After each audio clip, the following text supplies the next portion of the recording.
nuk kanë treguar se kanë opsion tjetër përveç se bllokimit të gjithë punës së institucioneve dhe çuarjes së vendit në zgjedhjet parakohshme sa herë të kenë të mundur, sepse nuk e pranojnë dot verdiktin e popullit që ato duhet rrinë në opozitë. Ky është verdikti i popullit.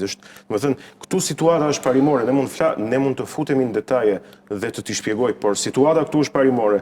Nuk e pranojnë dot që duhet jenë në opozitë. Pra, PDK dhe LDK nuk e pranojnë dot që duhet jenë në opozitë dhe duan ta çojnë vendin sa herë ta kenë të mundur në zgjedhjet parakohshme. Është e thjeshtë, është e qartë, shqiptarët e kuptojnë.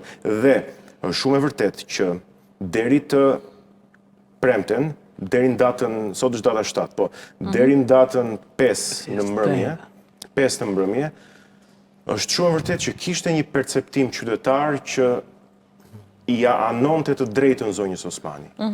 Por me veprimin që ajo bëri në datën 6 në mëngjes, me një super autogol, ta kesh të drejtën e perceptimit qytetar në krahun tënd dhe të shkosh dhe të fusësh një super autogol në mëngjes, e kaloj të gjithë të drejtën në perceptimin qytetar flas, të gjithë të drejtën e kaloj me njëherë të Zoti Kurti.